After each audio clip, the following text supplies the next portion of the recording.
Welcome back to the channel, everybody, and it's been an interesting week if you were Nigel Farage and the Reform UK Party. We've had the Elon Musk business, we've had the Tommy Robinson business, and this was all on the back of a fantastic Christmas where Nigel Farage seemed to best Kemi Bergenog. Well, interestingly enough, there's been a massive poll some of you may have heard about, and it is putting Reform UK now in pole position alongside the Labour Party for the popular vote if there was an election today. So let's take a look at this poll. Reform and Labour are on 25% of the vote each. That is an 11% rise for the Reform Party and an 8% drop for the Labour Party. The Conservatives are down 7 more points from a poll a few weeks ago, on 20%, losing 5% from the general election. So although Nigel Farage has had the run-in with Elon Musk and Tommy Robinson supporters, it seems that the Reform UK Party are still heading north and the Labour Party are heading south. And we've also had the grooming gang scandal. Now, for whatever people think of Tommy Robinson, let's be honest, most of us heard about the grooming scandal because of the work of Tommy Robinson. So I would have thought that that may have had a negative effect on the Reform Party. And Kemi Bergenog, the leader of the Conservative Party, has been calling this out just the same as Nigel Farage, but interestingly enough, has lost 5% of the public. That's millions of people, by the way, when we're talking on such a huge scale as a general election would be. So why could that be? Well, first of all, I do think that in future polls, we will see a negative effect on the Reform UK Party. Like I've said in a video, I agree with Farage's position about kind of keeping himself separate from Tommy Robinson, but I disagree in what seems to be constant attacks from the Reform Party. Me personally, I think they're all human. I think it's a bit of a defence mechanism. So I do think there will be a bit of a knock-on effect, but I also think a lot of people who support Tommy Robinson are the more rebellious type people, which probably wouldn't take much notice of these polls if you got a call or a knock on your door. So the Reform Party overall, I think, are still heading north. But why are the Conservatives losing support when they are asking for the same thing as Tommy Robinson, as Reform UK, as, let's be honest, the majority of the country? And I think it's because the Conservatives seem to have no credibility. And I think voters have decided they're either Labour or they're supporting the Reform UK Party's opposition. Let's not forget, the Conservatives have been in power for 14 years. Kemi Bergenog, a senior minister at times, especially in the latter years of the Conservative government.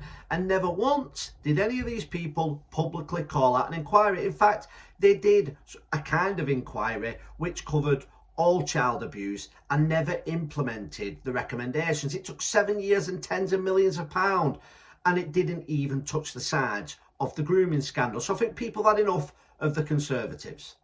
Out of the 33% of people that voted the Labour Party at the last general election, it seems about 25% are probably going to be their core support no matter what happens. They're more on the left of politics, and they're probably going to stick with the Labour Party out of dread that the Tories or Reform could form a government.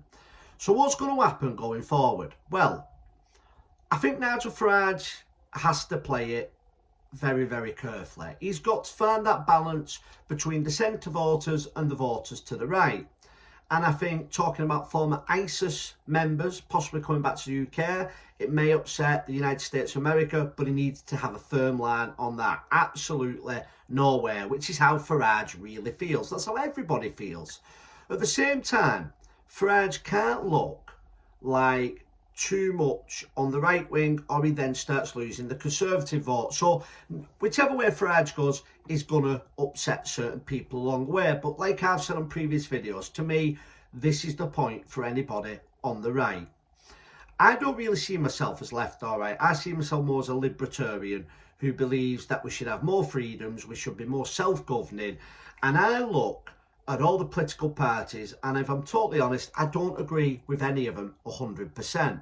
So I look at the only political party that's anti-establishment, isn't part of the mainstream media and the mainstream establishment that we have in the UK, and is offering something different. And for anybody who's upset with Farage, I understand where you're coming from, but let me ask you a serious question. Would you really rather have another 5 years in 2029 of Keir Starmer and the Labour Party?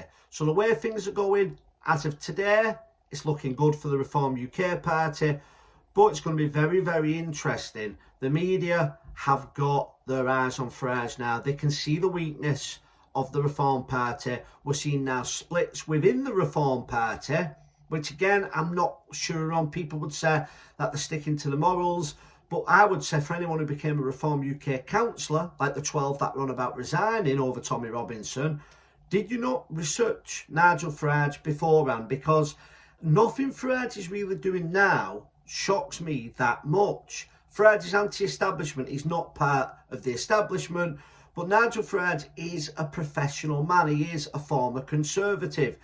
So let me know what you think. This massive poll done says the Reform have now gone from third to second to now joint in first place. I believe a true poll would actually put them closer to 30%. But let me know what you think, and what do you think about Nigel Farage going forward and where he should position himself on the political spectrum. Thank you all for watching. Please like, share and subscribe, and I'll see you on the next video.